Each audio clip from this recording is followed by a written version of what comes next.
नमस्कार दोस्तों, आपका स्वागत है टेक्नोलॉजी अपडेट्स के एक नए एपिसोड में। आइए बात करते हैं टेक्नोलॉजी की दुनिया में क्या नया चल रहा है। सबसे पहली खबर आ रही है इलन मस्क की तरफ से कि इलन मस्क जो है हमारे प्रधानमंत्री से मिले और उन्होंने कहा है कि हम स्टारलिंक इंडिया में लेकर आ रहे हैं और हम अपनी ये रिचार्जेबल कार्स वगैरह जो है वो भी सब लेके आ रहे हैं सारी चीज़ें। उनका कहना है कि जिस हम देश में काम कर रहे हैं भाई, उसका कानून तो मानना पड़ेगा। तो इलन मस्क बिल्कुल ताल में ताल मिलाकर बोल रहे हैं भारत के।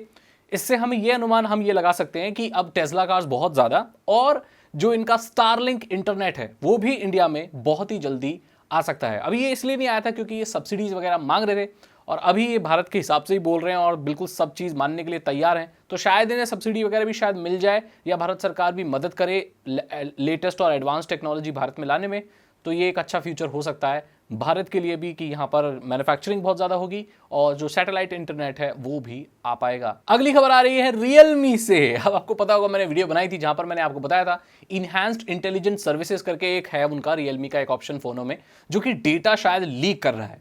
अब मैंने ये बोला था कि इसके कंपनी की तरफ से कोई जवाब नहीं आया, तो कंपनी की तरफ से जवाब आ गया है। वो बोले हम कोई डेटा वेटा लीक नहीं कर रहे हैं, वो बस वैसे हम कलेक्ट वगैरह वैसे करते हैं ताकि सर्विसेज वगैरह इंप्रूव कर पाएँ, जैसे कि मैंने कहा था। उसी चीज़ के लिए वो बनाया गया है ऑप्शन। रियलमी प्रो 11 और रियलमी प्रो 11 प्लस ऐसे कुछ करके उनका कोई नया लेटेस्ट हैंडसेट है, उसमें डिसेबल कर दिया ये चीज़।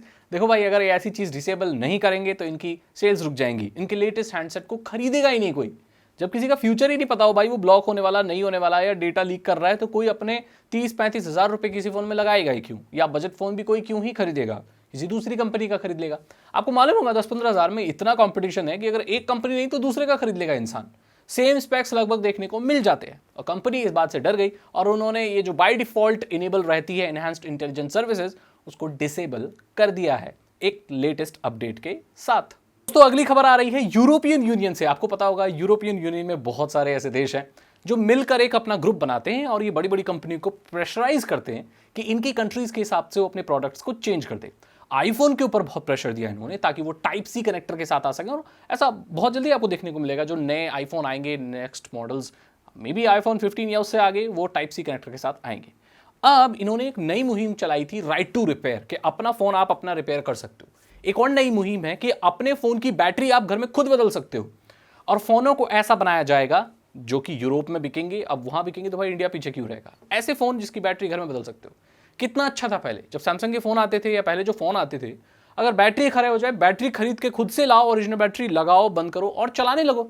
आजकल ऐसा नहीं होता, फोन देना पड़ता है, सर्विस सेंटर ले जाना पड़ता है, वो खोलते हैं, उसकी गम हटाते हैं, बैक हटाते हैं, हीटिंग पे रखते हैं, पता नहीं क्या क्या। ये बेकार की बात है। तो अब ऐसे फोन 2027 तक, अभी ऐसा उन्होंने मैंडेटरी नहीं किया है कि भाई आप ऐसा अभी हाल निकाल दो ऐसे मॉडल्स, लेकिन 2027 तक ऐसे फ़ोन आने शुरू हो जाएंगे जिनकी बैटरी आप घर में बदल पाएंगे और जिनका कोई भी चीज़ आप घर में रिपेयर कर पाएंगे ईजीली।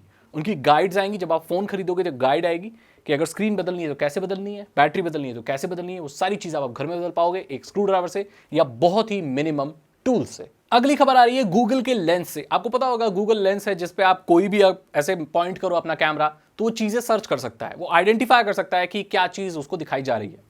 उसने एक नया फीचर ऐड किया है कि अगर आपको स्किन पे कोई भी प्रॉब्लम हो जाए, हालांकि देखो कोई भी बीमारी इंटरनेट पर सर्च करके डायग्नोज नहीं करनी चाहिए, आपको डॉक्टर के पास ही जाना चाहिए, बट फिर भी इससे क्या होगा कि जैसे आपको कोई भी स्किन प्रॉब्लम है, कुछ भी स्किन पे हो गया है, गूगल लेंस से अगर उसे पॉइंट आउट करोगे तो वो आपकी मदद कर देगा आइडेंटिफाई करने में कि आपको स्किन पर हुआ क्या है।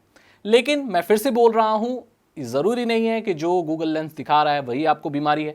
जो मेन आपका इलाज है वो डॉक्टर ही करेगा, बट ऐसा टूल एक डाला गया एक्सपेरिमेंटल, जिसे छोटी मोटी कोई स्किन की प्रॉब्लम है तो आप गूगल लेंस से स्कैन करके या गूगल लेंस को दिखा के और सारी इमेजेस की मदद से आप ये पता लगा सकते हैं कि आपको स्किन पर हुआ क्या है। जैसे छोटा छोटा कोई ऐसे दाने हो गए हैं, कुछ ऐसे रैशेज हो गए हैं, वो सारी चीज़ें आइडेंटिफाई की जा सकती हैं। तो एक एक्सपेरिमेंटल फीचर है जो गूगल लेंस में इंट्रोड्यूस कराया जाएगा। एडम मोसेरी जो कि हेड हैं इंस्टाग्राम के, सब चलाने वालाने में उनका कब यूएस में रहते हैं वो, तो उन्होंने एक ब्रॉडकास्ट बनाया तो उसमें कहा कि बहुत ही जल्दी आप इंस्टाग्राम को डाउनलोड कर पाएंगे, मतलब इंस्टाग्राम की रील्स को डाउनलोड कर पाएंगे। इंस्टाग्राम को तो हर कोई डाउनलोड कर सकता है, बट रील्स को अभी बाय डिफॉल्ट आप देखो कि पब्लिक रील्स जो होती हैं उन्हें आप सेव नहीं कर सकते, मतलब ऐप से तो नहीं कर सकते, थर्ड पार्टी सपोर्ट्स हैं, लोग जाके अलग अलग वेबसाइट से डाउनलोड कर लेते हैं, पब्लिक रील को कर लेते हैं, बट आप ऐप से नहीं कर सकते। लेकिन ये फीचर अमेरिका में आ चुका है और बहुत सारे देशों में बहुत जल्दी आने वाला है। जैसे कोई भी पब्लिक रील आपको बहुत अच्छी लगती है,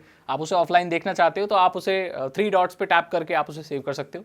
अब जो कंटेंट क्रिएटर है जिसने वो पब्लिक रील बनाई है, वो सेविंग डिसेबल भी कर सकता है, जस्ट लाइक टिकटॉक, आपको मालूम होगा, उस पर आप ऑफलाइन कर सकते थे रील्स को MP4 फॉर्मेट में।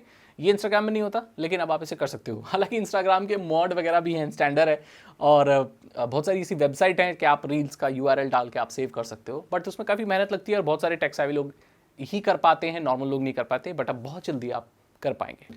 अगली खबर आ रही है एप्पल के फ़ोन से। एप्पल के फ़ोन में अगर आप इस्तेमाल करते हो, आपका अकाउंट बना हुआ है, एप्पल आईडी बनी हुई है, तो अब आपको अपने एप्पल आईडी के थ्रू साइन इन करने के लिए बार बार पासवर्ड डालने की ज़रूरत नहीं पड़ेगी। आप अपने आईफोन से, आईपैड से आराम से अपने एप्पल आईडी से पासकीज की मदद से साइन इन कर सकते हैं। आपको पता है गूगल में पासकी का सपोर्ट आ चुका है और अब एप्पल में भी आ चुका है। तो अलग अलग अकाउंट अगर आप एक्सेस करना चाहते हो वेबसाइट्स पे, तो अपने एप्पल आईडी के थ्रू ही कर सकते हो विदाउट एंटरिंग द पासवर्ड। ये थे आपके टेक्नोलॉजी अपडेट आज के। आज इंटरनेशनल योगा डे है, काफ़ी हलचल चल रही है योगा के ऊपर।